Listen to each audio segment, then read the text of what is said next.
Please give rise to bodhicitta thinking. I will establish all limitless mother sentient beings by all means at the level of perfect all-knowing enlightenment. To that end, I will listen to this profound Dharma and put it into practice. Accordingly, the Dharma we speak of today is a torch lighting the way to freedom, complete instructions on the preliminary practices. This is comprised of three main parts: the virtuous beginning, middle, and end. We've covered the virtuous beginning. We're now looking at the virtuous middle, which is comprised of two main parts. Part 1, how to follow a spiritual friend, the route of the path. Part 2, the main explanation of the stages for setting out on the path. We've covered the first, we're now looking at the second, part 2. This is comprised of two further sections. First of all, the general preliminary practices for sessions and the specific preliminary practice for the yogas of the two phases. We've covered the first, and we're now looking at the second, the specific preliminaries for the yogas of the two phases.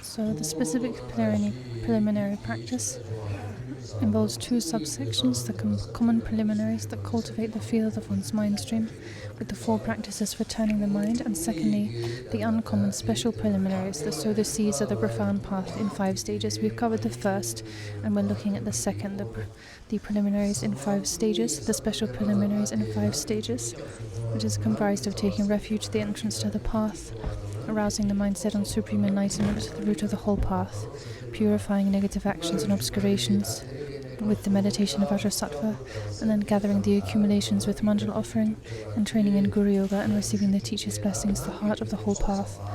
We've covered the first 3, and we're currently looking at the 4th of these 5, gathering the accumulations which are favorable conditions on the path, the way to offer the mandala. And here we have 2 main sections: general points to be understood, and secondly, clarifications of the points of training. In this case, we're currently looking at the first, which is comprised of 2 further subdivisions: a general mention of the 2 accumulations and particular points on the mandala practice. We've covered the first, and we're looking at the second, which is comprised of 8 subdivisions: the reason for making the the reasons for making the mandala, the main offering, and so on.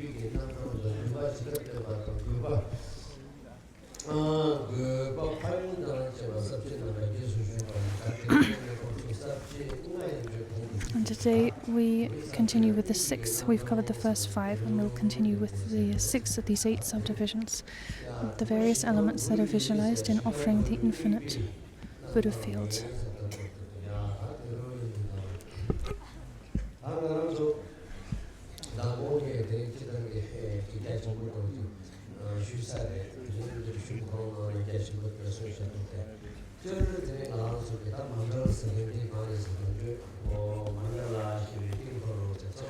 So what do we actually mean by the word mandala? Well, this was covered yesterday briefly.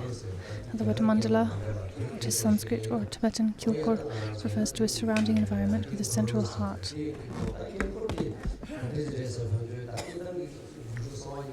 So in the Guyogaba Tantra, for instance, when mandala is explained, it's explained in a very vast, extensive way. Where it's explained that mandala has a very vast meaning. There is the 7 different mandalas are enumerated: the mandala of bodhicitta, the reflected mandala, superior reflected mandala, the mandala of samadhi, and so on and so forth. So in this way, one can see that from this perspective, the entire everything, ground, path, and fruition are all contained within mandala.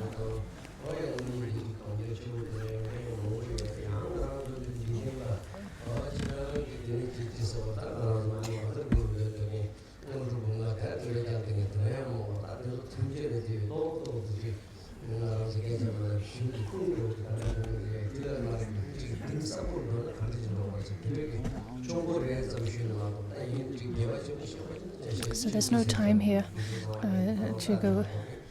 to say anything more about these profound points. For instance, how mandala is explained in the Guhyagarbha Tantra, but no, I mentioned that they are explained in this and that way in the Guhyagarbha Tantra and other texts for the benefit of those who are interested in looking into these points in more detail, for engaging in further study.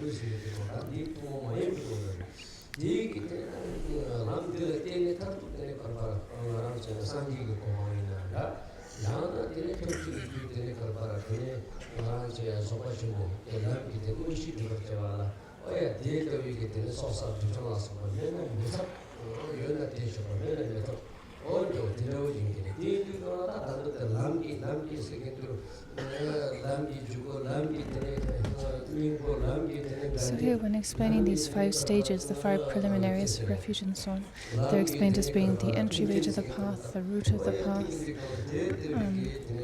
that which purifies obscurations on the path, that which gathers conducive conditions on the path, and so on. We're talking here about the path of the great perfection. Only the path of the generation stage, the completion stage, and the path of the non-generation and completion stage, non-dual, namely the great perfection. So for all practices, common and uncommon both, the practice of mandala offering, by means of which we gather the accumulations, is indispensable, absolutely indispensable. So from whichever perspective we look at it, from whichever level of the path, the mandala offering is so important.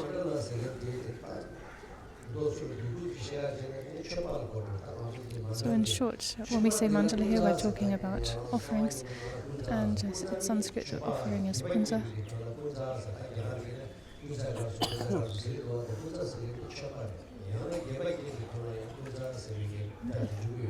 Which means to give that which is pleasing, to make gifts of that which is pleasing.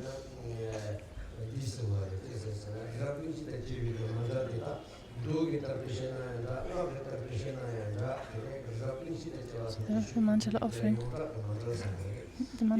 of Mount Meru and the 4 continents, namely the whole universe, is a mandala offering common to all levels of practice, Sutra, Tantra, both. And as I've said, we look more specifically at the Unsubhasava Tantras, the Guhyagarbha Tantra instance, we find explanation of 7 different types of mandala.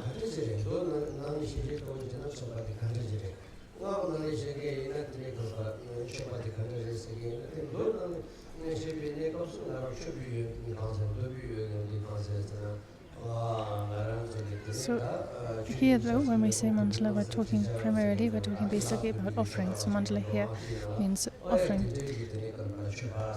This is what it means in the sutra context and also tantra context of making mandala offerings.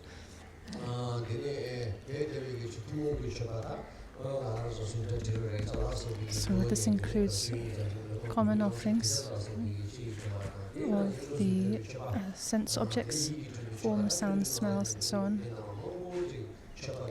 So all of the different types of offerings that are described in the way of a bodhisattva, these are called common offerings. So then in the tantric context, we make uncommon offerings. What are these? Well, they relate to the specific ritual practices of the different levels of tantra.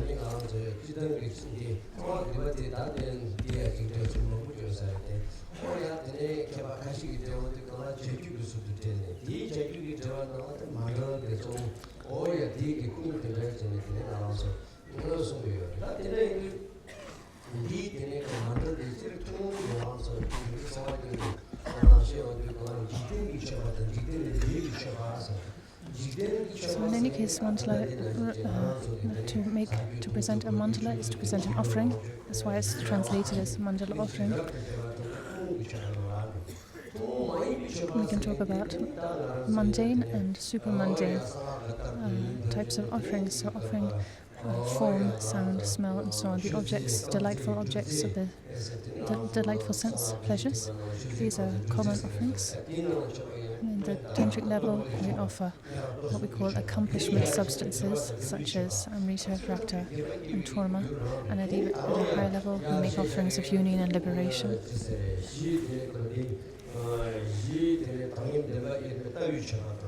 the offerings of the view of the ground of inseparable purity and equality, offerings of the path of the fruition. So we can also speak of offerings of the view, offerings of the meditation, offerings of the conduct, and so on. These are all taught in the tantras. So in short, mandala means offerings. It refers to all of these kinds of offerings. So we bring to mind the entire universe and make an offering of that.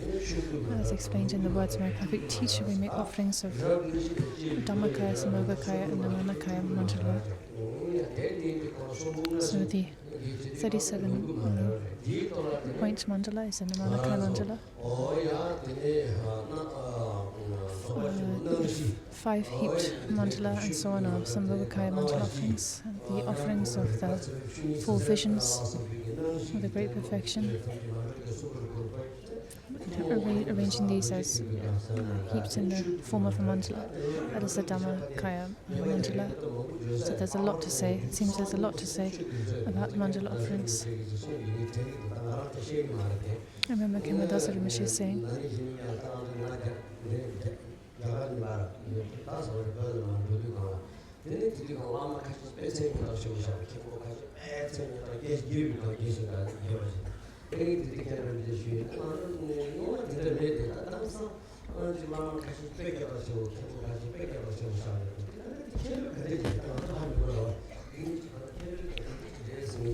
one time when I was with Rinpoche, I said, there are some really famous Khenpos these days. A few years back we didn't have Khenpos who were so, renowned and so famous, so celebrated. Now there are these really celebrated Khenpos. How learned do you think they are? I mean, because I couldn't tell for myself. So I asked Kemadasa Rinpoche.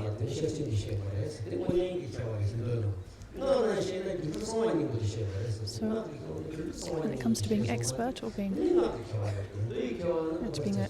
an expert, a scholar, one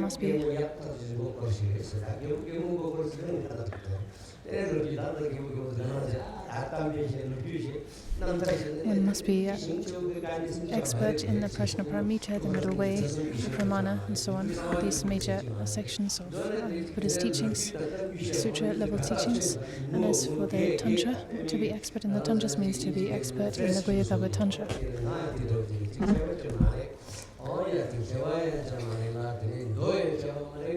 So when it comes to me, I'm not expert in either the sutras or the tantras, but I can tell stories that captivate the average person with stories and anecdotes. So that's something.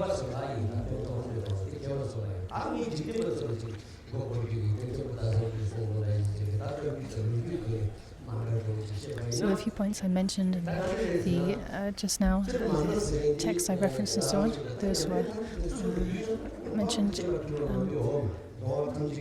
as in offering to all of the scholars here. Now a story for the lay students or those who are not scholars. So we have the 6 parameters, right? From generosity to wisdom. Everything can be contained in the 6 parameters.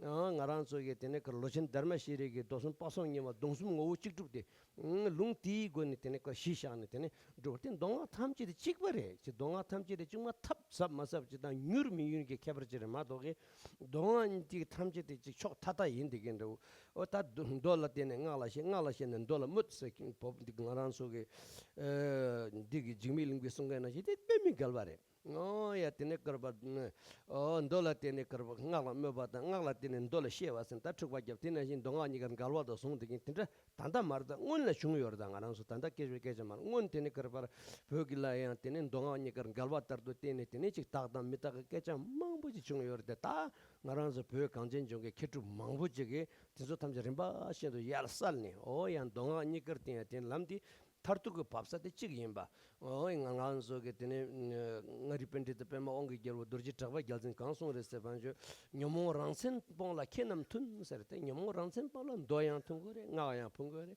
soyan tagba sago gelan doyan tungore ngaga tungore tindi ta soyan tagba sago chebi gite paru de chimba tugre tangone ngarang siyana jimba dan sultim dan soba segende sonem ge so ya tene te to de la tene samden dan sherem gi de yishe ge so sundu de tene tamje ge tene capture de droge de to ingge de ta one ge tene tanda ngaran so lotion ge so atidang aya gun de ngaran so kansa dosum ge tene kra para namge na so aja tenzore tin de kan tang ngaran so de kan tandan duro yang dan dangong so so de dan ngi sal yang yege mi do tang ga je chiu chiu di me de kan yege mi do te ya manye pa yinam samsam jidu ta manye na manye haligi chemindu te gun diksare di indi kala di tini ngaran so kunsang la mi shalong la yinam ta kan ra tan din nang la yingyu sam gi de ta kunsang la mi shalong la mangbo de je ngarang ge chi jal gyu de da she gyu de mangbo chung de kala ten ti lo ngi dingi chal de de gen de yinam mi shit ma do ge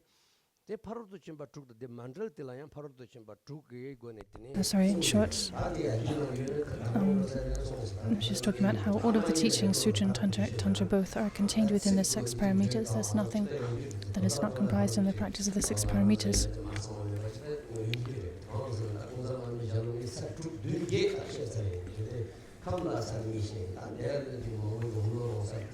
So we can talk then. In that vein, we can explain how the 6 parameters are all included in the practice of mandal offering. So this is mentioned explained clearly in the words of my perfect teacher. So from among the 6 parameters, so how do the 6 parameters apply to the mandala offering, practice of mandala offering? Well, that's the first, the parameter of generosity.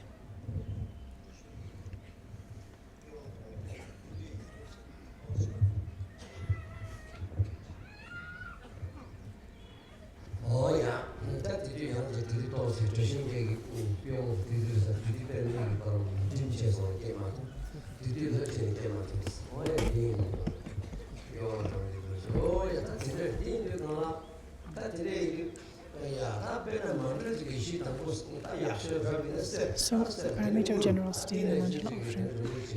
When making the mandala offering, you prepare a mandala plate, either made from wood or from a precious metal. So, at best, silver or gold. And then you prepare different material to make the heaps out of. So again, if possible, then precious jewels, gold, silver, turquoise corals and so on. Failing that, medicines like medicinal substances like arubarukuru. Failing that, grains, barley, rice and so on. And failing that, I think she said even sand or whatever you can find. So when you prepare this mandala plate, and the mandala ingredients, this is the parameter of generosity.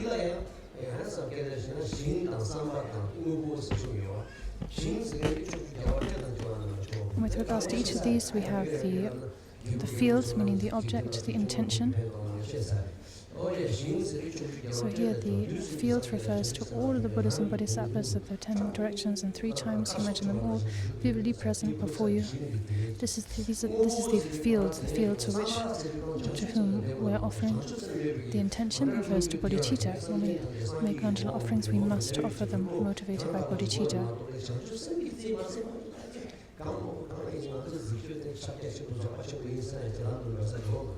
Without bodhicitta, then there's simply no way to proceed. You cannot be a practitioner of the Vajrayana, of the Mahamudra, of great perfection.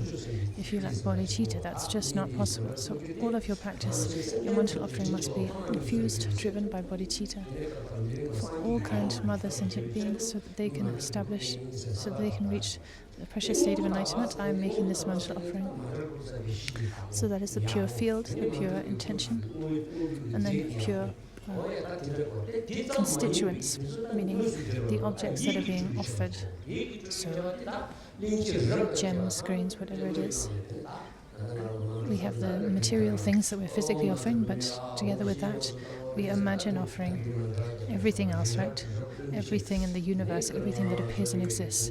We bring those to mind, visualize them and offer them. So these are the pure constituents, meaning the pure things that we are offering. So these three factors need to be complete, right? The pure field, the pure intention, the pure constituents.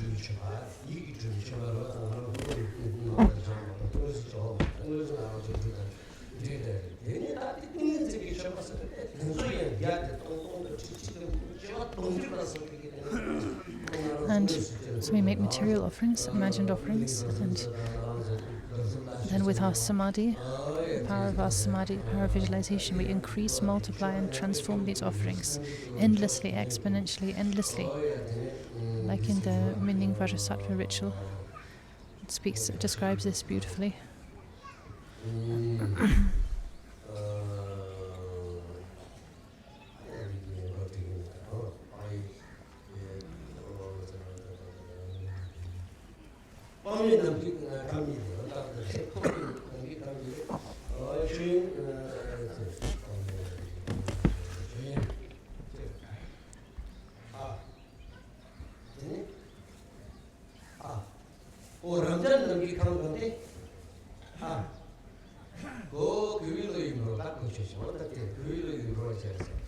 So filling the reaches of infinite space with offerings, I present them as offerings with the heart of devotion.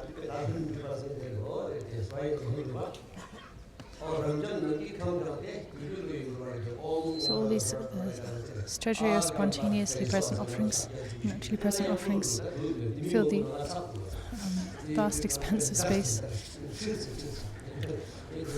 These I present as offerings, as devotion. See, these are lines from the Vajrasattva sadhana.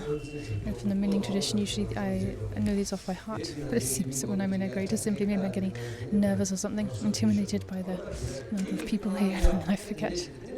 Anyway, or maybe I'm just getting old. And so this is an offering of samadhi. So multiplying, increasing these offerings, filling the sky and offering them up to the field of accumulation.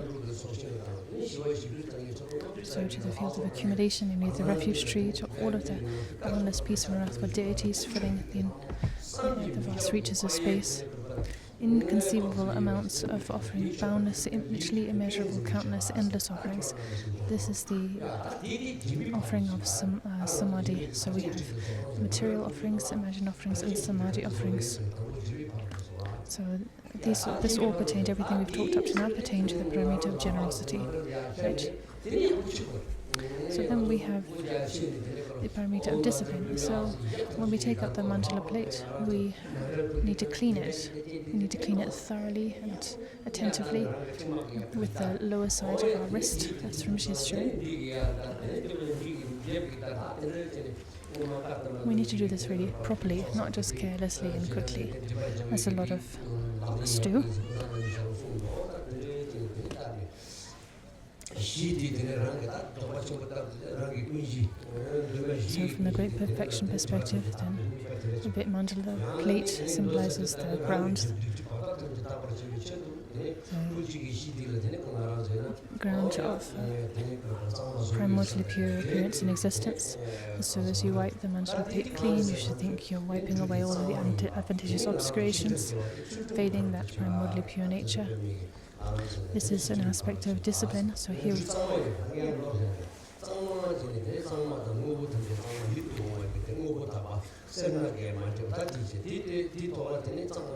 So also, and in addition, making sure that everything we offer, the grains and so on, we offer are clean, they're washed clean. This is the parameter of discipline. Then we have the parameter of patience.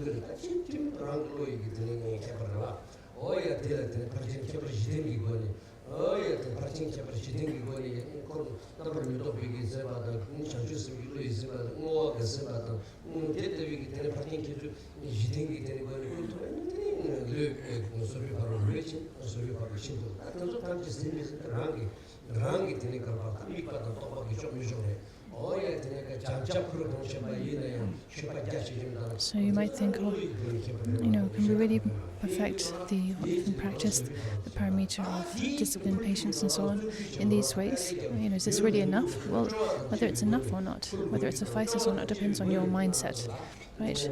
On your mindset, your understanding, how you apply yourself. If you really apply yourself and have the correct mindset and understanding, then even offering up a single cup of tea before you drink it can serve as an enormous accumulation of merit. It depends on one's own mindset, one's own mode of practice. So,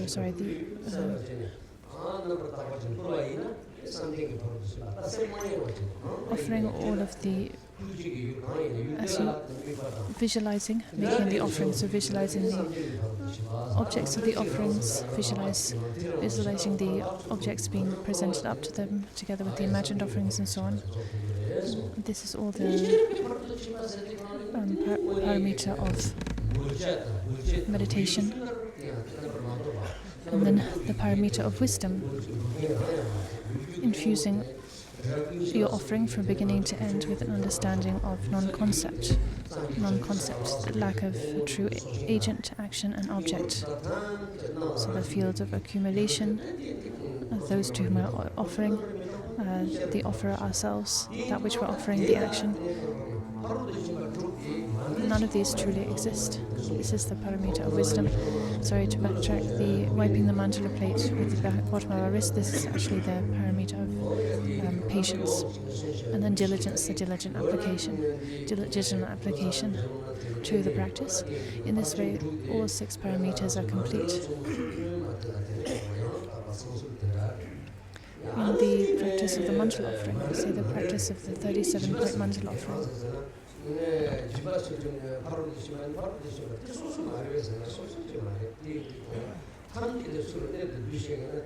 so you might think, but are these 6 parameters not separate practices? Discipline is the practice of discipline, diligence is the practice of discipline. Well, no, they're not separate. They're not sort of separate from one another, necessarily separate or divorced from one another. They are all interconnected, and indeed, when practicing, just like Pema Osodong said in his instructions, one should know how to practice in such a way that a single practice comprises and applies all essential points of practice.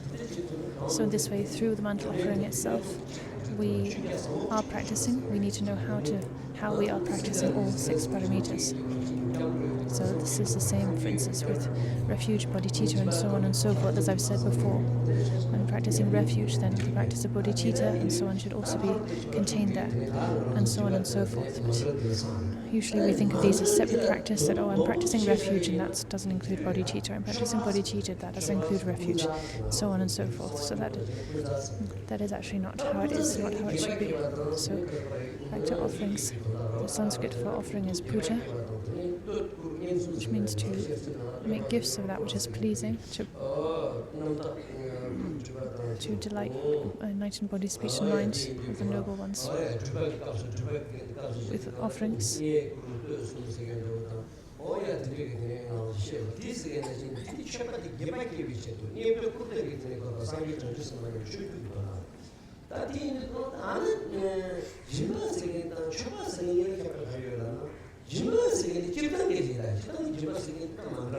What's the difference then between generosity and offering? So between giving, dana, and puja. So generosity, dana, giving. This means giving to lower objects, Giving to higher objects is to make offerings. Giving to lower objects is to practice generosity. So giving to those in need, giving to those who are less fortunate than oneself. So this is typically how these two terms are distinguished. So generally speaking, giving to those say lower, meaning less fortunate than oneself, is generosity, which is giving. Giving to those higher than oneself, those embodiments of qualities, the three jewels and so on, is to make offerings.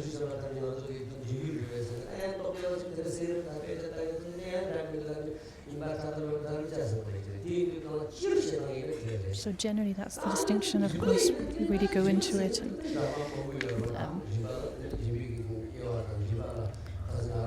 look in a more detailed way at the definitions and distinctions, as scholars will do. There's a whole process for doing this. Then there's a lot more to say, but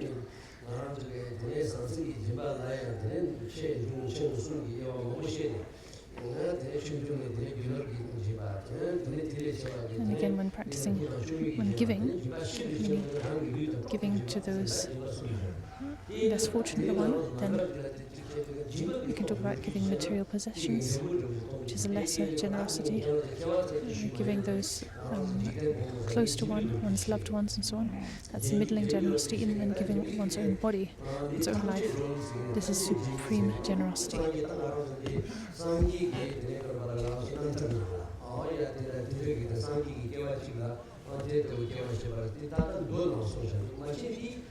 There's a story, it's a story about Tamshijin, king or prince, translated into English, or ever giving. A man called Ever Giving. This story is found in the Kongyur, the collected words of the Buddha. It's a story that, like many stories in the sutras, is found in more than one place. It was told more than one time.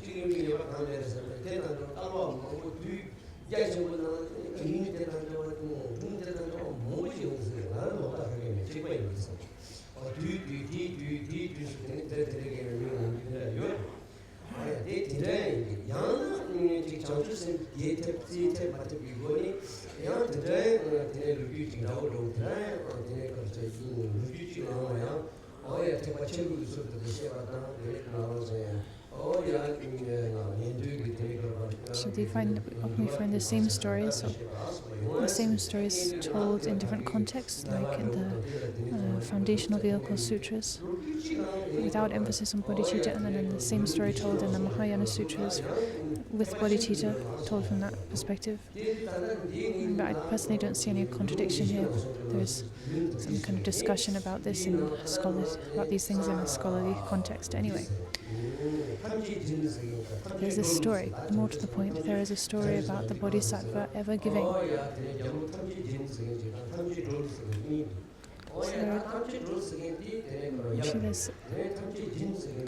His father was king, ever liberated, and the king's son was the Bodhisattva ever giving.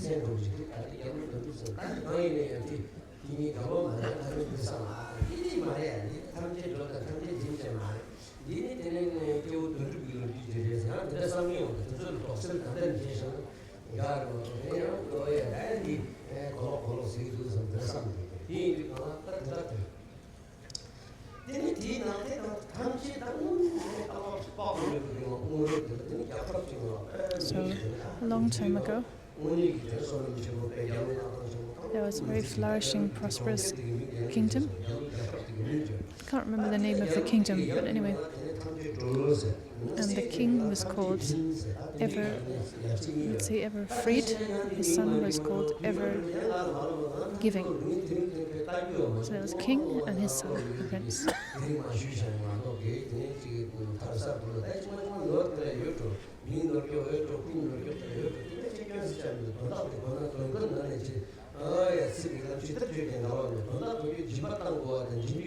So sometimes when I tell stories, maybe tell this story or the stories I've told in the past days, I might have made mistakes with names or specific details.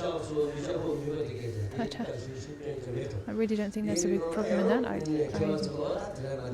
I'm ready to acknowledge that I may have made mistakes with names and people names, place names and so on, but it's really not a problem. The point of telling these stories is to convey a certain point, right? As long as the point is conveyed, then the purpose of telling this story is fulfilled.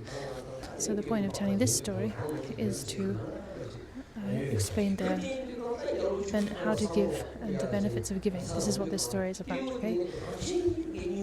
So the son, ever giving, the prince, he was so generous from a young age. Just whatever he had, he would immediately give it to others. He was a very generous, kind-hearted boy. And as he grew up, he started giving more and more.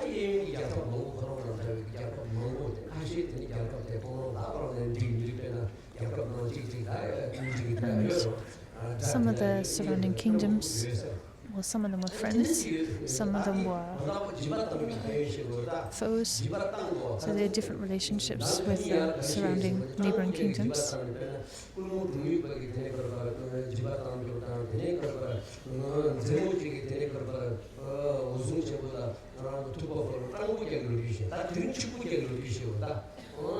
So yesterday I told the story of a very poor person, a beggar woman, practicing generosity, how she accumulated so much merit. So now I'm telling you a story of how someone really rich, crown prince, practiced generosity and accumulated merit. So I'm telling this story here because it relates to the practice of mandala offering, okay?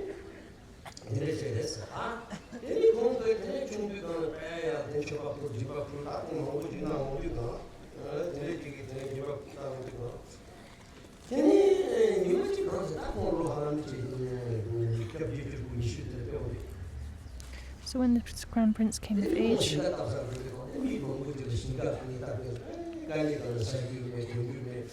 and he went out to the fields where the people were working.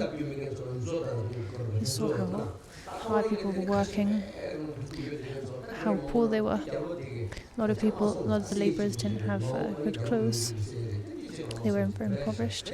And so, seeing their plight, he gave the fields to them. He gave away the fields to them so that they had some wealth of their own. And eventually, he got married. He had 2 children, one daughter, one son. So he had this very happy life, happy family, and a huge amount of wealth. Over time, he started traveling further and further out, further and further away from his palace, further and further into the kingdom, different areas of the kingdom. And he saw more and more poverty, more and more people in need. And whenever he saw someone in need, he would immediately give them something from the royal treasury, whatever wealth he had, wealth or property, assets.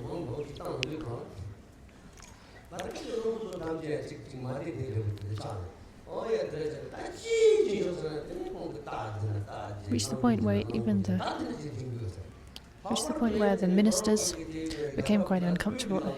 This crown prince was giving literally whatever was asked of him: land, animals, horses, jewels, whatever he was asked for, he would give. At the time, back then, just like we have nuclear weapons these days, and powerful weapons these days, sort of like the most destructive weapon, kind of strong destructive arsenal in a military. At this time, back then, they used elephants in warfare, and this kingdom, they had one extraordinary elephant who was perfectly trained in warfare. He was strong and powerful, amazingly tamed. He was like the kind of equivalent of a nuclear weapon, you know. They could win any war with this elephant.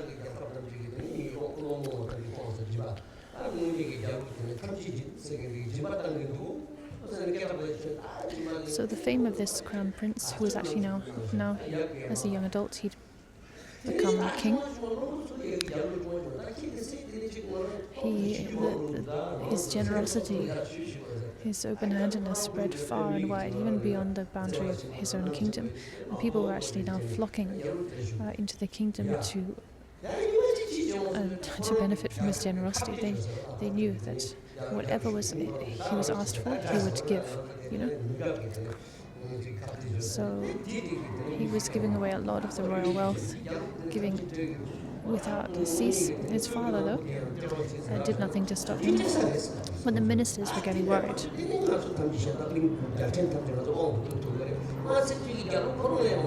so there was a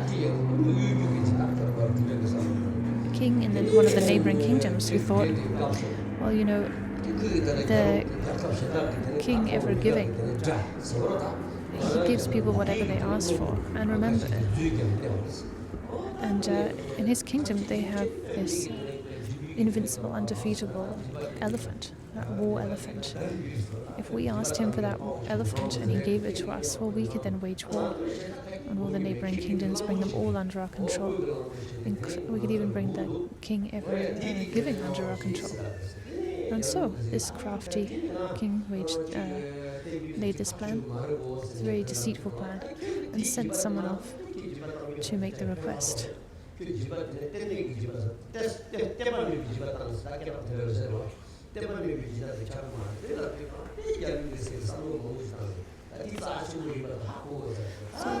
this person came in front of the King Evergiven, and said, please give me your kingdom's elephant, your warrior elephant. And when he heard this, King Evergiven actually hesitated. He thought, well, can I really give this? This is something very valuable for our kingdom, a very valuable asset. So he hesitated. When the man saw him hesitate, he said, look, you've made a pledge to practice generosity, to be unstinting in your generosity. If you don't fulfill my request now and give me what I've asked for, you will be, all of your generosity will have just been, it will have just been a show. You shouldn't damage your pledge now. So he thought about this, and then he reflected, well, I've pledged to practice generosity. Why? For the sake of leading all sentient beings to enlightenment. That's why I'm doing this. So if I compromise that pledge and don't give the elephant, well, I'll be compromising my compassion, my bodhicitta for sentient beings. And so he returned to the person and said, okay, I grant your request. Here is our warrior elephant, take it away. He did this, and this was... And he did this, and the ministers heard about it. They then went to the king. They were desperate. They said, we cannot. They went to the previous king, his father. They said, you know, your son is giving away everything that our kingdom owns, including our warrior elephant. Now he's made us vulnerable. He's made us weak. We cannot let him carry on. We cannot let him remain king. And the king sort of had to agree with the ministers. He approached his son and said, I'm sorry, son, but now we have to exile you. You've gone too far. And with a heavy heart, he had his son exiled.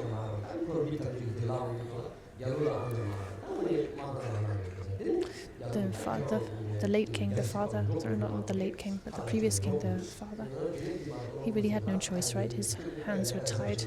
So he went to his son, explained the situation, and said, I'm sorry, but we have to exile you. You need to leave the kingdom and go off and settle in a faraway land. Go to the mountains. So the ministers, they decided to send the king Evergiving to Rio Bikti, which was some very wild, uninhabited mountains in India. That was his punishment, being exiled to these wild mountains for a number of years.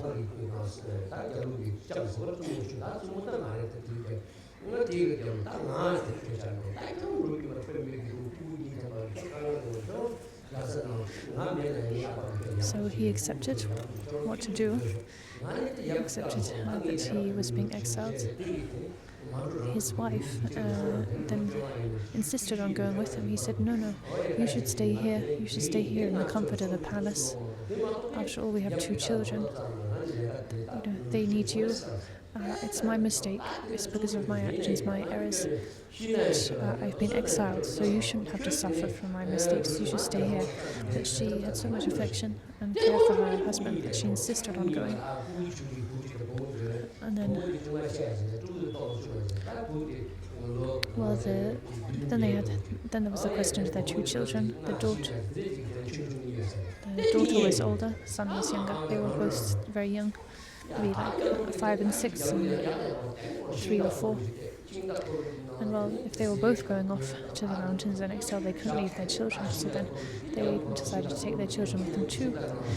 They prepared a chariot, a horse-drawn chariot that would take them, that they would journey in, and they packed it full with provisions, food and necessities to keep them going through the coming years. As they left in his chariot, all of the local people were distraught. They were lining the roads, weeping, so distressed to see their beloved king, who had cared for them and been so generous to them, to see him leaving. But then as they travelled along on their way, they met one person, approached the chariot and said, "Are you the king ever giving?" "Yes, I am." "Oh, I will give whatever is asked of you. Please can you give me some clothes?" And so, of course, the exiled king, being so devoted to giving, gave whatever he was asked for. And this went on and on as they travelled along. On their journey, they kept being stopped by people asking for their clothes, for their food, for their money.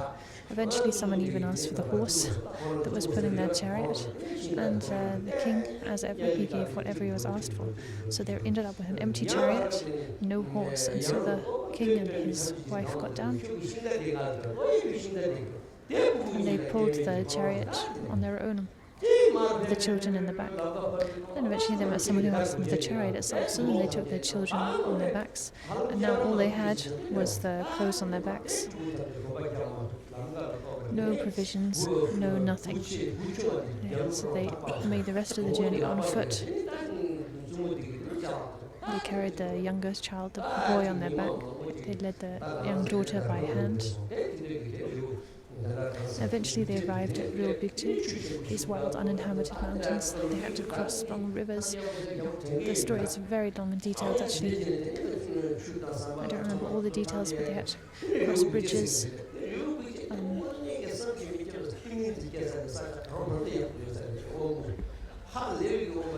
And eventually they got to this incredibly remote land they'd been exiled to this remote uninhabited mountainside. Over time they made some grass huts. They drank water from the mountain streams and so on. The king built these mountain huts for them, and then he passed his time meditating in the huts. The children played on the mountainsides. They would gather their food by foraging, wild fruits and nuts and so on. All of the birds and the animals and so on became their friends.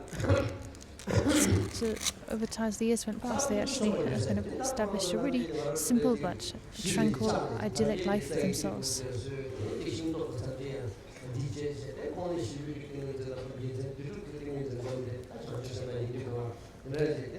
So living like this with the king passing most of his time in meditation on bodhicitta.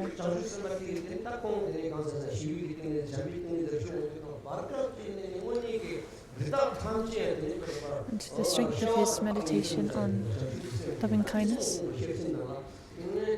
even the fierce animals of the mountain, such as the lions and tigers, the tigers and leopards and so on, they became tamed and gentle.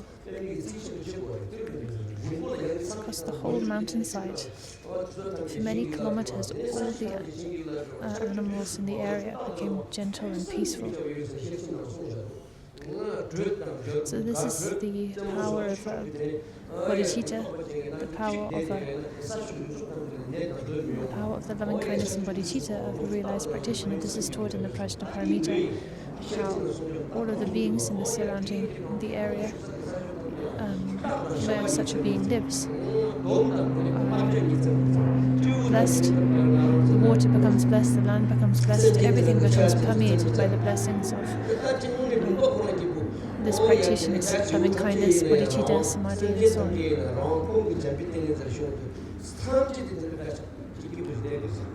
So they were living this beautiful, tranquil life with complete, perfect harmony amongst the family and all the surrounding, all the animals. Several years went past. Then there was someone nearby, well, not nearby, but someone around the mountain, a Brahmin actually, a very high caste, but quite a miserable man, miserable and extremely unattractive but unfortunate man. He had married someone much younger, and his young wife was very demanding. She said, if you don't provide me with a servant, then I will not stay. I will not stay with you. I refuse to stay with you. So it seems this Brahmin was of the Brahmin caste, but not wealthy. So, because he didn't have money, he couldn't employ a servant for his wife. He couldn't fulfill his wife's demands.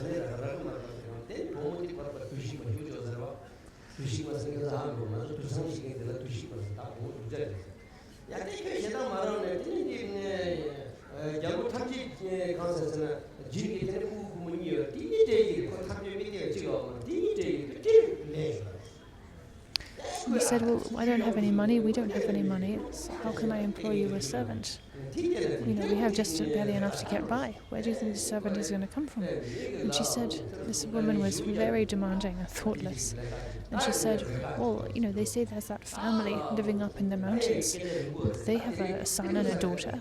And it said that king, that exiled king, he gives whatever is asked for. So, be more enterprising. Go up into the mountains and ask him for his son and daughter. They can be my servants. This Brahmin the thought of being left by his wife was just too much for him. So he actually paid heed. He went off, and with his walking stick in one hand, he hobbled his way up into the mountains. And he eventually got there. He saw this beautiful son and daughter, beautiful children playing so peacefully in the stream, in the grass, playing with the wild animals.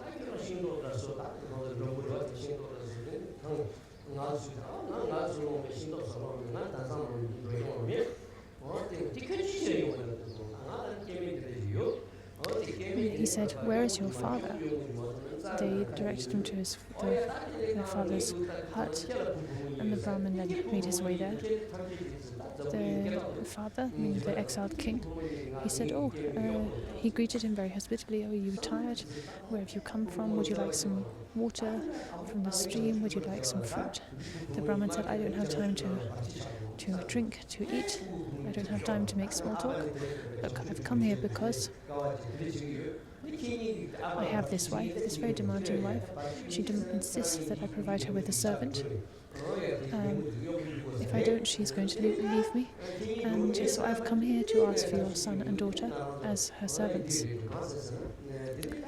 So he said, "I know you have a pledge to give whatever is asked of you."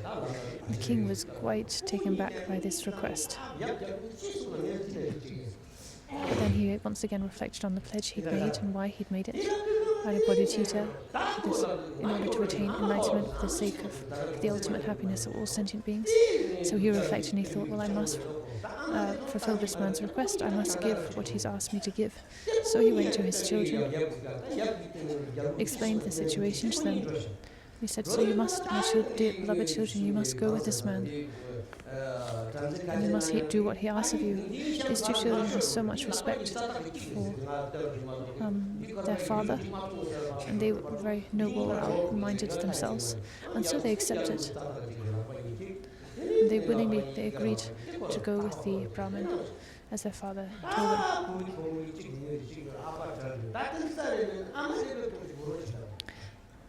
They were distressed but willing to go.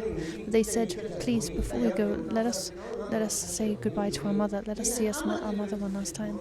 But the mother was up in the mountains foraging for fruit and so on. But the Brahmin thought, no, if I let them see their mother, then they'll be overcome and they won't agree to leave. So he said, "No, you can't see your mother. I will not wait." And he tied them up by the hands like you would tie a convict or something, and he led them away.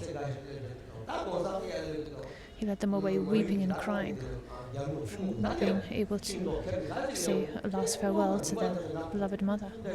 So later that evening, several hours later, their mother arrived down from where she'd been foraging for fruit. She could tell that something was wrong. The birds weren't singing, the animals were nowhere to be seen. She could just tell from the air that something was wrong. She went to her husband, and her son and daughter were nowhere to be seen. Usually they would immediately come out and greet her. They were nowhere to be seen. All the birds were mute.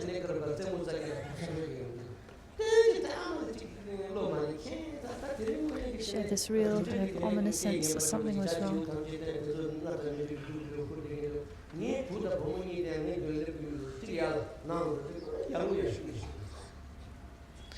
She went to her husband, the king, and he was sitting there with the tears flowing down his face. He said, "What has happened? What has happened? Tell me what has happened. Where are our children?" The king told her what had happened, and she wept. She was so distraught, she actually passed out there and then. She fainted.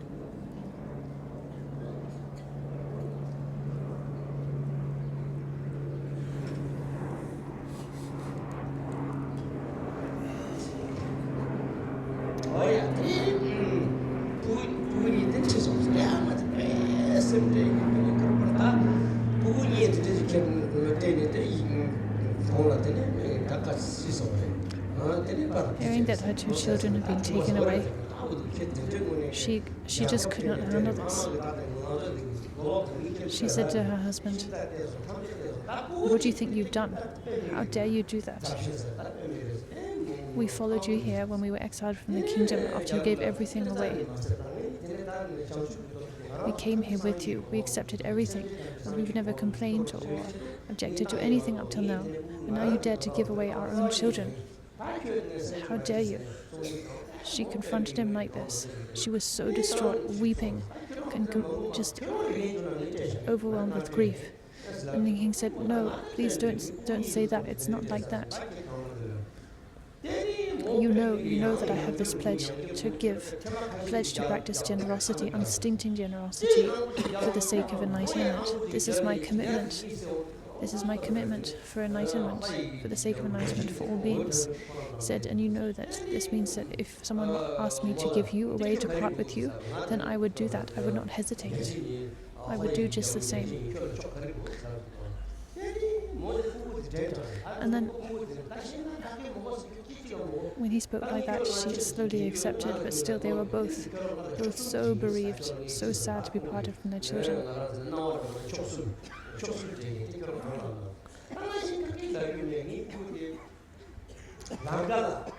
Shortly after this, the king Sakra or Chakra appeared in the form of a Brahmin and actually asked the king, the exiled king, for his wife.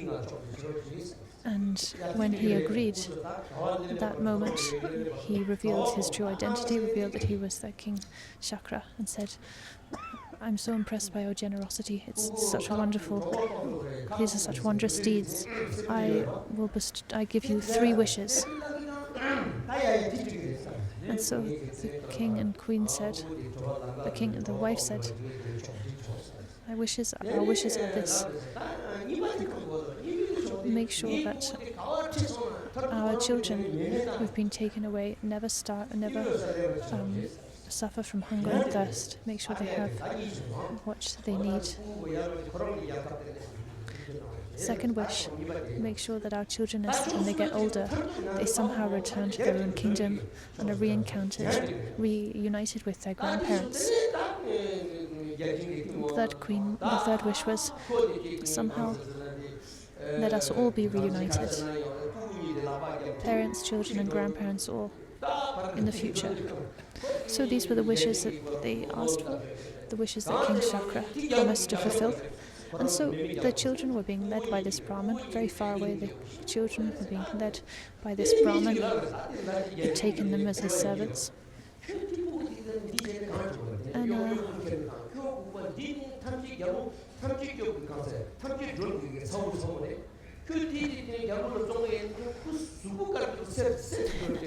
And on his way back home, he walked through a city or a town. The children were so captivating. He was leading them like slaves, tied up by their hand. But they were such beautiful children. They caught everyone's attention. When someone saw the children, this person recognized that these were the king's children. These were the previous king's grandchildren. So probably this person himself was an emanation of Indra or someone. And he said to the Brahmin, "You're so stupid. You're taking these children to be your servants, but if you sell them back to their grandparents, the previous king and queen, they'll give you so much money for them. That money will be enough servants and more that'll provide for your entire life." And so the Brahmin thought, wow, that's an idea.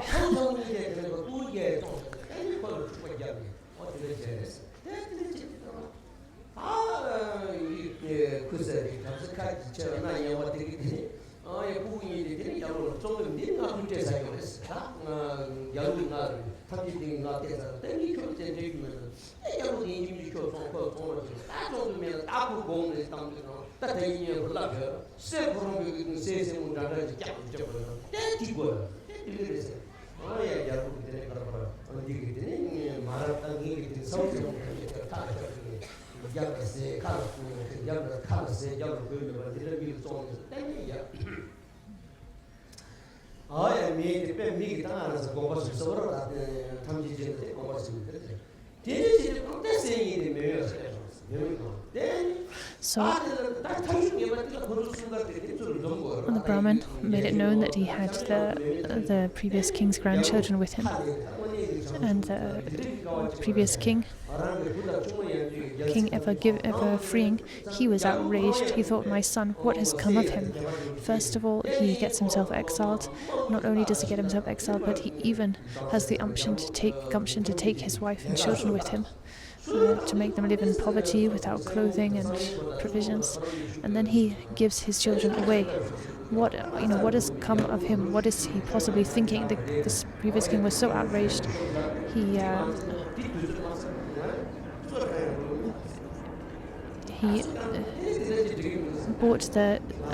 rescued his grandchildren, gave the ugly Brahmin some sacks of gold, rescued his grandchildren. So just as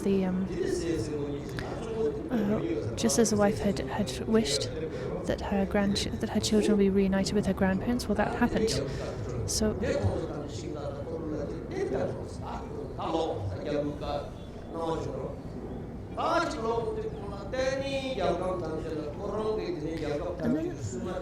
now the grandchildren were reunited with their grandparents. When they told the previous king, where everything that had happened and so on, then the previous king, their grandfather, journeyed back into the mountains where his son had been exiled, the exiled king ever giving, and pleaded with him to return. And so, after some hesitation, he eventually agreed. So they all returned. The former king, exiled king, his wife, the beautiful young daughter and son, they all returned to their kingdom. To the delight of all of the people, the streets were lined with the citizens who were so delighted, so happy, so pleased to see their beloved king, and not to mention his children, back in their kingdom. The exiled king was placed back on the throne,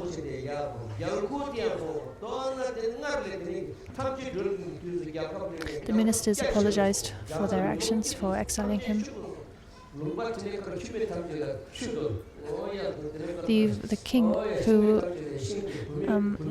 had laid that crafty plan and sent someone to ask for the warrior king, the warrior elephant, and taken the kingdom's warrior elephant away. He also came and with regret confessed his mistakes, offered the elephant back, and so the kingdom's wealth was restored. The exiled king was placed back on the throne, and once again the kingdom became prosperous and happy, and the entire family were reunited. And then it was like a golden age was ushered into the land.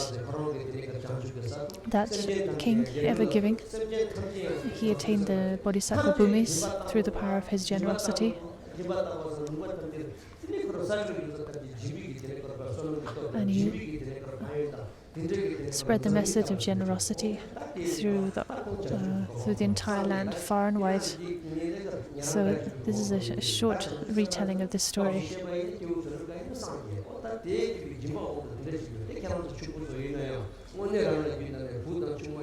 What is this story about? It's about giving, the power of giving, the merit and benefits that come from giving. So for those of you here who are wealthy, who actually have money and wealth to give, then use it to practice generosity. So take inspiration from this and other stories and use your wealth to do something meaningful.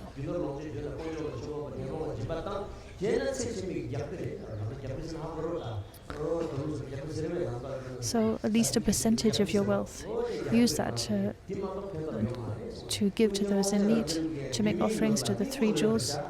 And then your wealth will become meaningful, as Longchenpa said. Make illusory wealth meaningful. How?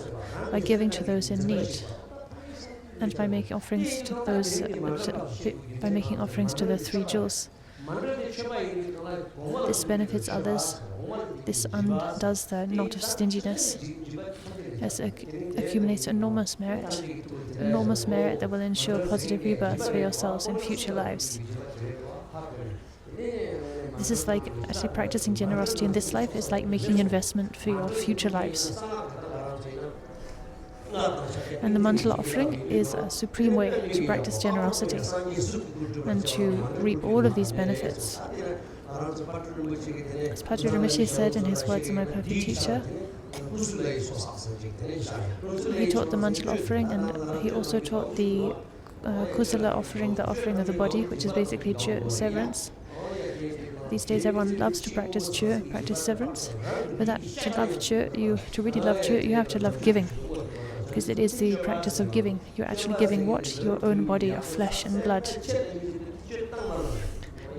If you practice chur many, you have the chur damaru and bell, and you know how to do the rituals and what have you, but you remain stingy and tight-fisted, then you're not practicing chur. You are not practicing chur at all.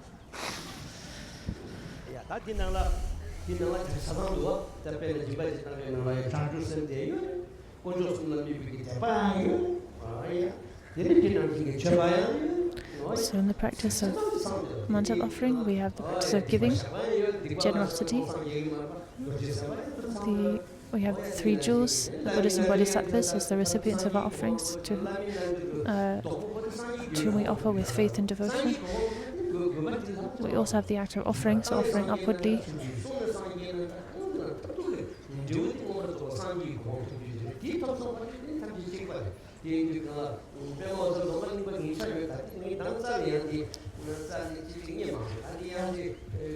And as I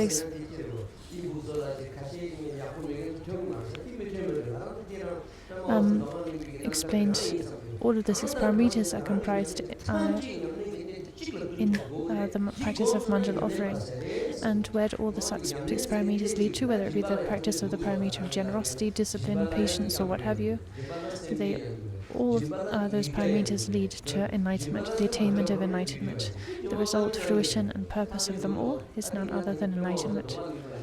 So again, this crucial point that I read in Pema Uso Dongat Limpa's Jimin Kinze Wampo's life story. Whatever practice you're doing, you need to do it in such a way that it embodies all the vital points of all practices.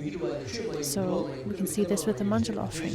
What you're practicing might be the manjula offering, that specific practice, but you need to practice it in a way that embodies all 6 paramitas, that embodies refuge, bodhicitta, and so on and so forth.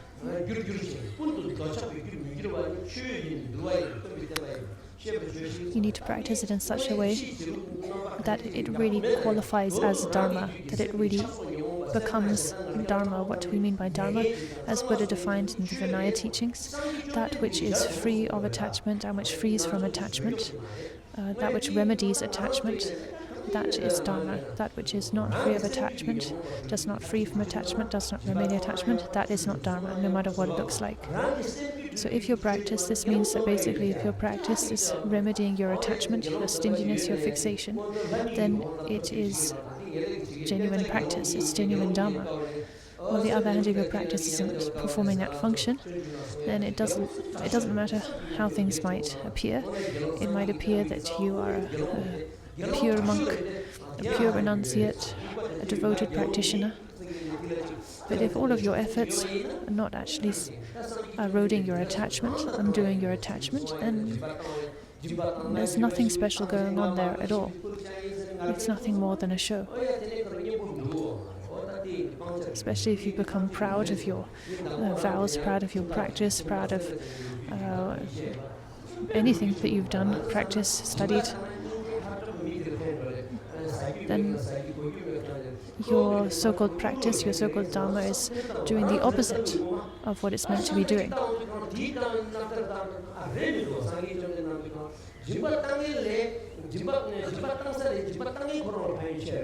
When we think about generosity, the practice of generosity,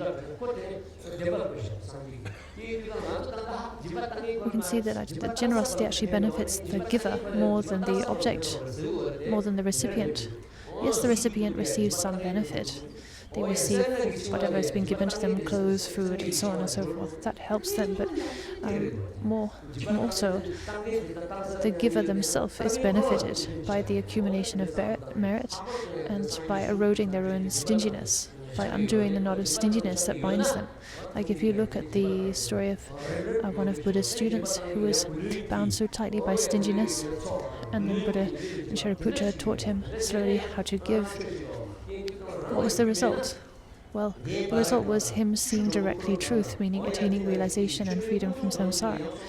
So, of course, he did benefit those he gave to, but only on the material level, right? The benefit he received from his own generosity was much greater, liberation from samsara. So the benefits of generosity, the merit accumulated and the benefits of generosity that we'll see in future lives, that just cannot be emphasized enough.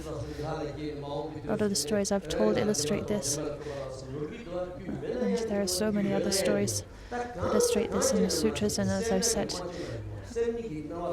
you don't need wealth to practice generosity. If you do not have wealth, you can offer anything as meager as 3 grains. And if you offer them to the Buddhas and Bodhisattvas with a pure intention, you'll accumulate enormous merit through that.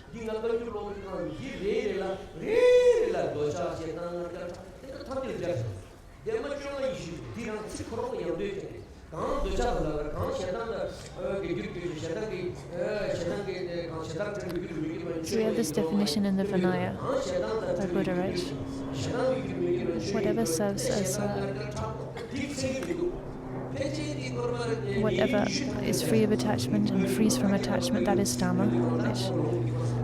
And then Roshin Dhamma sort of expanded this, applying the same definition to the afflictions of hatred, ignorance, stinginess, pride, and so on and so on. So, repeating that statement from the perspective of the different emotions. Why? Not just to waste ink and paper, but because it's so important, right?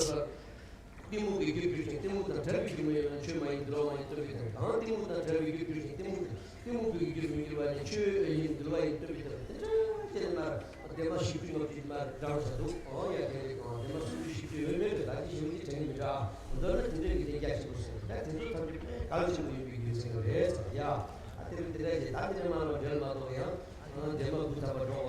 actually that detailed explanation and repetition, I think Rinpoche is saying, is found in the sutras itself, in the Vinaya, and then further explained and commented on by Lojin Dhamashiri, or quoted by Lojin Dhamashiri. Anyway, the point is that this is so important.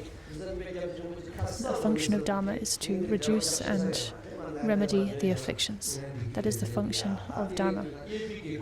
Something that does that is Dharma. Something that does not do that is not. If something doesn't do that, then it's not Dharma. So, back to the mandala offering. We take the mandala plate up in our hands, in our left hand. With our right hand, we wipe the mandala plate with the bottom of our wrist while reciting the 100-syllable mantra. You rub your the bottom of your right wrist clockwise over the mandala plate 3 times while reciting the 100-syllable mantra. So we're on page 222 now. As you do so, consider that all the obstacle-creating negative actions and so on are being purified. Then as you recite Om Vajra Bhumi Ahum, so Om means everything here, we could say. Vajra means Vajra.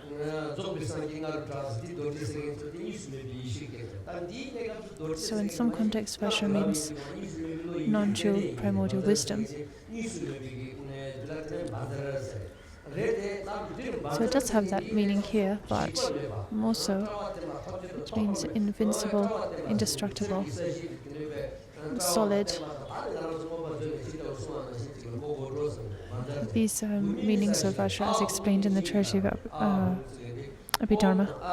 Bhumi is ground. So with this, consider that the mandala base has become the mighty golden ground. These syllables Om Ahum are not easy to explain. They're not easy in meaning, they're not simple. They contain so much meaning.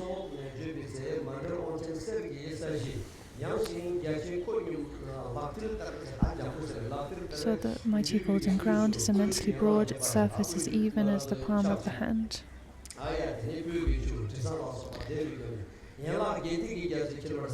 Scented water that you place in the middle is the ocean, containing water with the 8 perfect qualities. So this is how you should visualize, what you should imagine. These 8 qualities are mentioned on the facing page: cool, sweet, light, and so on. Next, as you recite Om Vajra Reke and so on, create the Iron Mountain. Also, sorry, so to backtrack, this is sufficient without once having to visualize the mandalas of wind, fire, and water under the ground. But these mandalas are visualized under the ground. First wind, then on top of that fire, on top of that water. So reading through the next paragraph, we create the Iron Mountain, disposing the grain counterclockwise in a circle around the edge of the disc, and so on.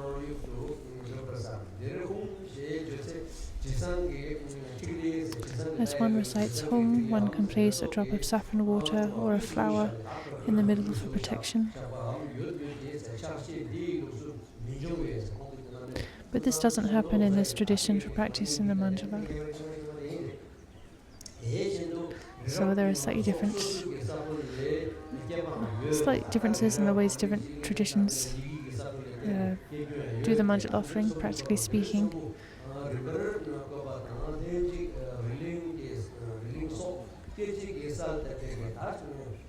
Similarly, although one can generate the visualization of Mount Meru and the other elements from their respective seed syllables and so on, the rest are here they are each visualized in the same instant that each pile is set out one by one.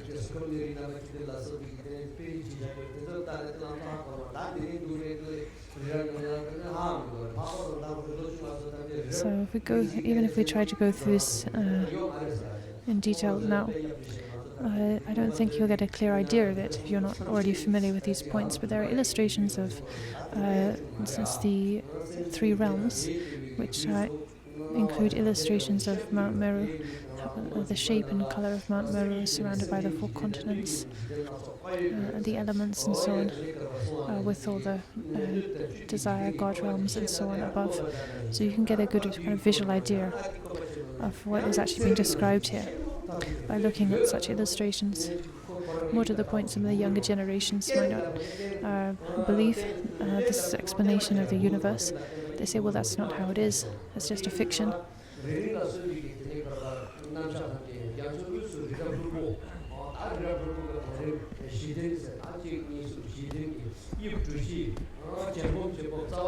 In the center of the ocean is Mount Meru with its 4 steps.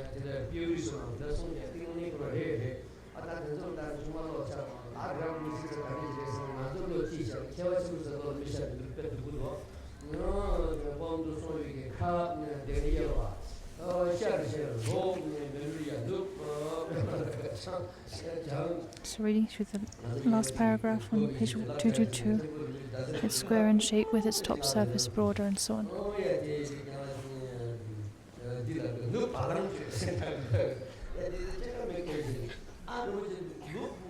So one time we asked, is the Western continent, which is called Balangchu, meaning full of cows.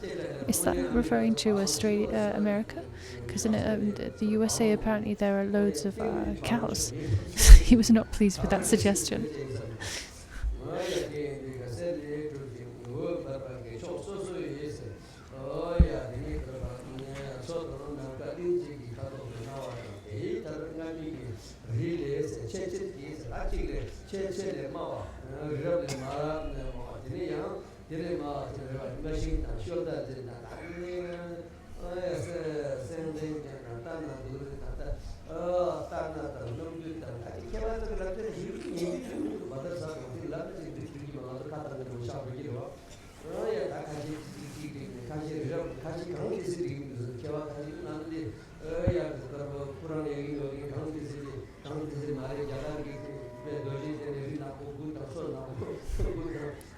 So we have these 7 golden mountain ranges, Yugandhara and so on.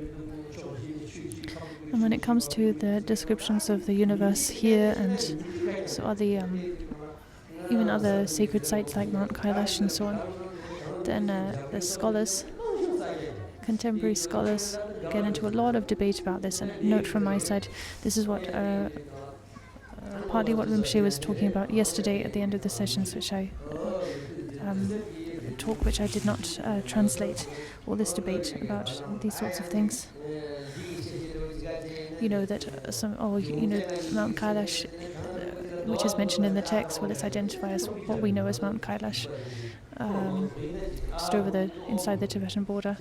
But actually, it's really this other mountain in India and so on and so forth. There's all these sort of contemporary scholars do their research and get all these different ideas about these things.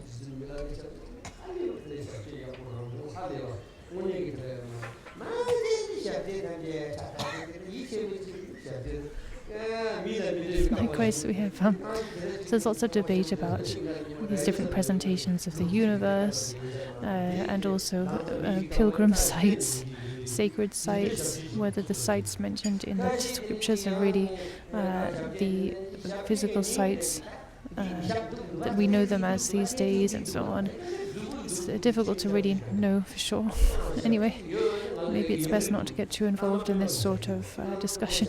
And then we have often lamas, great lamas, have left footprints in rock, right? Like Milarepa, Ngai Pandita, Guru Rinpoche, and so on. They're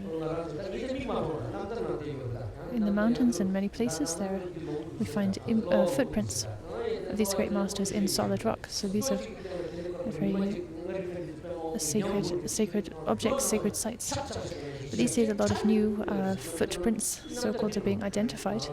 But a lot of them, it seems, are not real footprints. They're more just like natural indents in rocks, and then people are coming along and saying, "Oh, this is the footprint of so and so." A lot of them seem to be a bit, some of these sites are a bit dubious. There are many sites, though, many footprints, which are definitely, without a doubt, the footprints of great masters.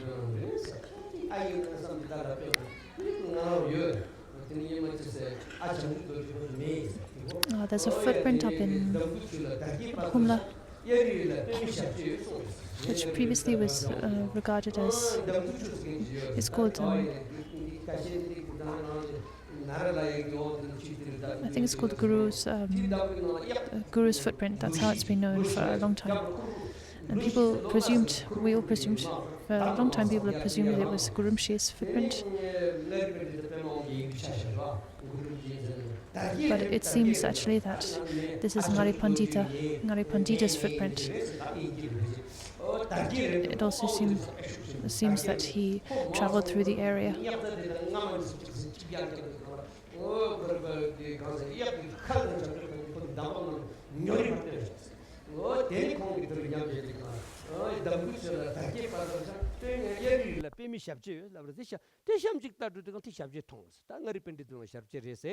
Ati labnan da shagse achangji dorje me se du kangla te halam nyese ngari pente te mar ka mitok truk din man me gen de ngurun buji chenen te yang ku me go sa lo tong ta chi nge lo go ta te chi de peche ai. So actually, because of certain details we find in the historical accounts and texts which retell Ngari Pandita traveling through the area and him actually leaving a footprint during his travels, as well as some local history. Anyway, for many reasons, it seems much more likely that this footprint we have up in Humla is Ngari Pandita's footprint and not actually Gurumshi's footprint.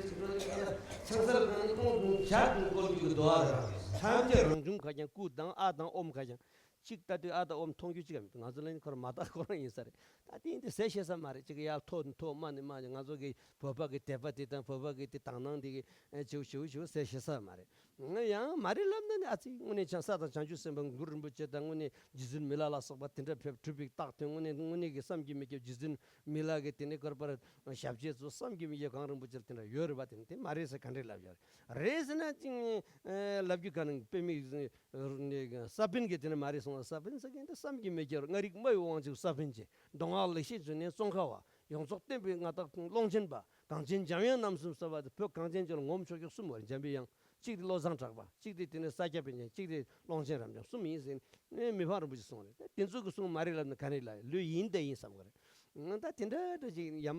So in short, there's also debate about, well, not debate, but it's a lot of, sometimes there are self-emanated syllables, images and the like mentioned by masters like Sakya Pandita or identified by masters like Sakya Pandita, who was one of the 3 emanations of Manjushri in person to grace Tibet with their presence. But then from other perspective, it seems like some of the sites they recognize, identify, are not actually there, or it seemed to be a bit dubious, but then but maybe that's just because of our lack of pure perception. When you lack pure perception and faith, you cannot actually see things. Anyway, a lot of detail here about different instances, and this is all the business of skeptical scholars, all this kind of debate and back and forth. Anyway, if someone like Sakya Pandita says that something's the case, and he is one of these 3 emanations of Manjushri, right, then we shouldn't deny the truth of something he says, right? Who are we to say if we can't see something that he's identified, that he's stated to be the case? Well, that's probably because of our faith and pure perception. Anyway, a lot of little intricate details about all these discussions and debates, but this is the work of the business for scholarly people, skeptical people. So these mountain ranges are separated from each other by the seas of enjoyment and so on, whose waters have the 8 perfect qualities described in the Vinaya scriptures. So now we're on page 223. Outside the 7 golden mountain ranges are the 4 great continents and so on. So here the shape of each of the continents is mentioned.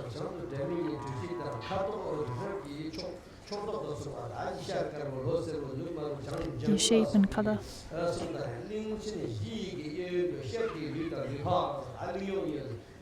Now we have the 8 subcontinents, Deha and Videha in the east and so on. So 2 subcontinents on either side of each continent.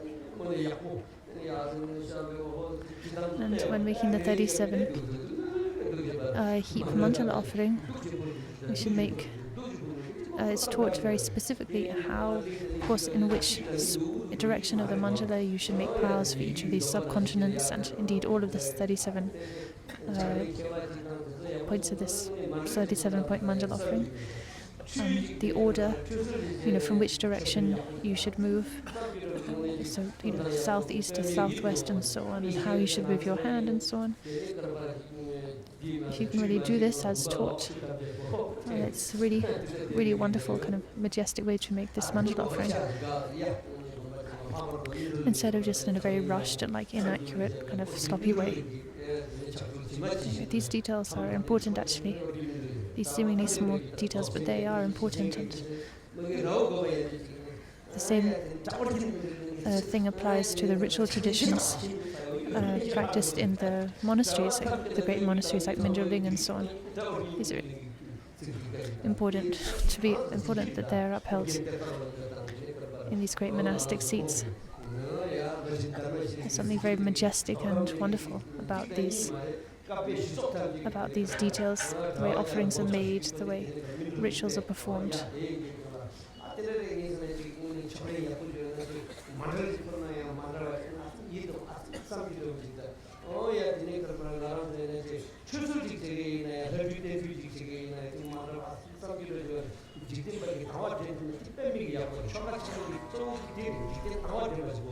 The main point of the ritual practices and paying attention to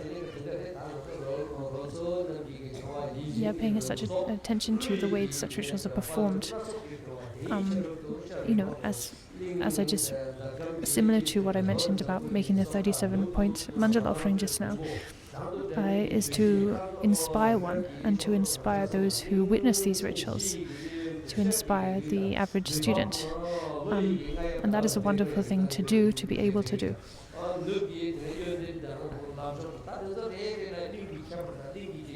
Then we have the eastern continent full of mountains, of diamonds and so on.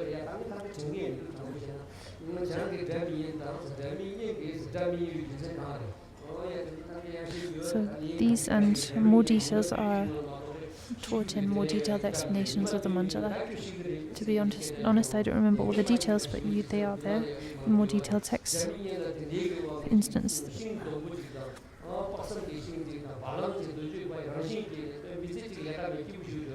in the north, Uttarakuru,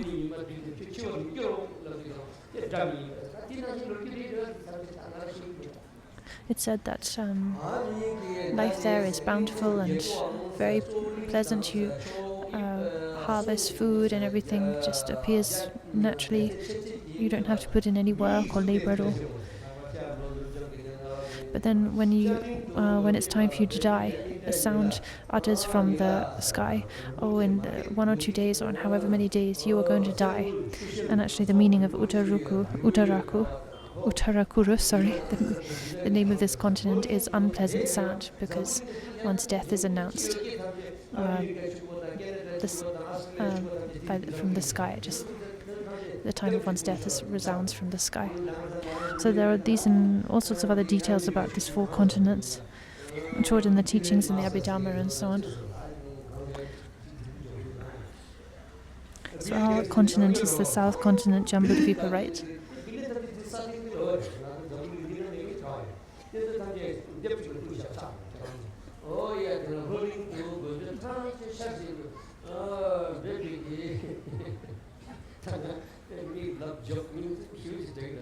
I think she was saying, like, in this continent, think of the richest people in the world, like Elon Musk, with their billions and billions of dollars. So this wealth is present in this world, right? So when you visualize offering up this continent, you're offering up all of that, those billions of dollars, all of that wealth, right? The wealth of the entire world.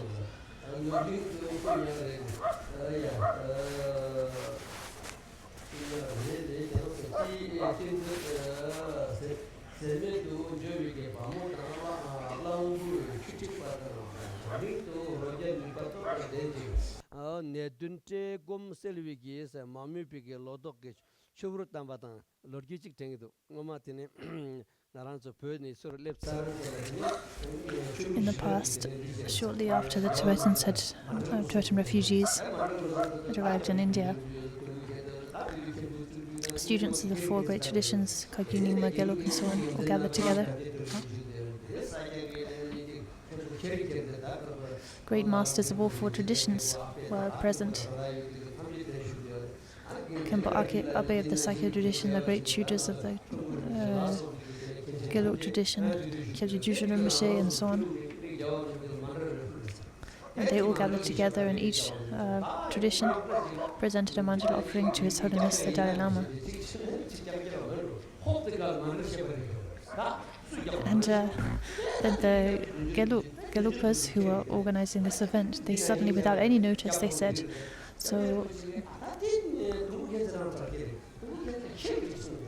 okay, now each school, Kagyu, Gelug, Sakya, Nyingma, you need to make a mandala explanation, which is where you stand up and explain the meaning of the mandala. And usually this is, you're told in advance, and a lot of preparation is done. They weren't given any notice. Rinpoche says maybe the Gelugpas were just teasing us, playing with us. But anyway, Kyabje Jushin Rinpoche was kind of acting as the head here. So he was given this request, and he said, better to have Kyabje Dilgikhenso Rinpoche do this. So the attendants went off to Dilgikhenso Rinpoche and said, you need to make a mandala exposition. And he said, no problem. People were quite anxious because he didn't seem to be making any preparation, and he was going to have to stand up representing the whole Nyingma school and make this presentation in front of everyone. Anyway, when the time came, he stood up and with his elegant voice just gave this extraordinary, magnificent explanation. Everyone was blown away.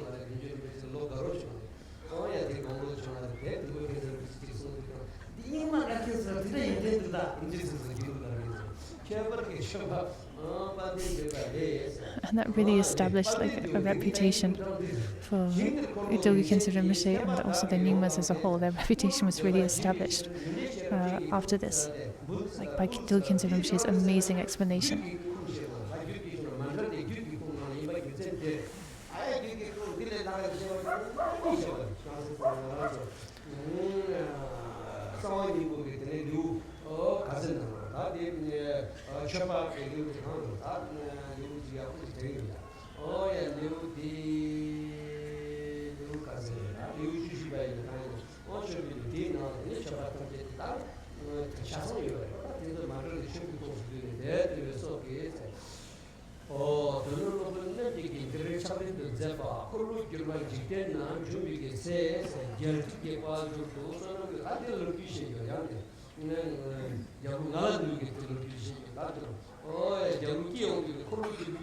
This refers at the bottom here, this refers to the practice that the learner masters do at this point, completely filling the universe with the precious wheel and so on. When the universal monarch appears in the world,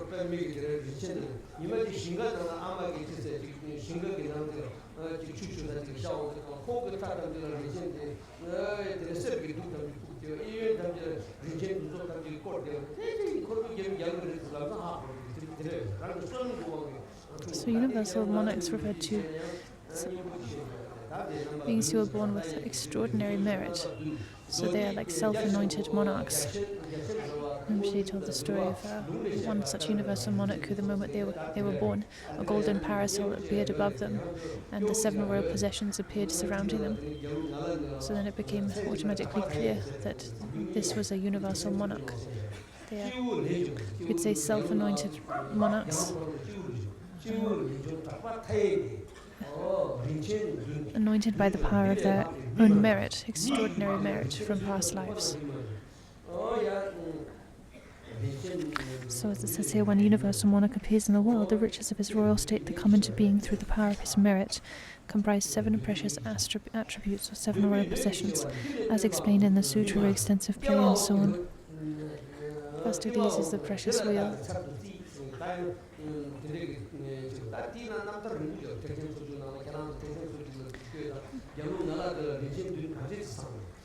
So there's a story about the specific king, specific universal monarch taught in Bangsamma Pandita's Entering the Way of the Greater Vehicle. You can read it there. It describes the 7 royal possessions, how they come about, and so on.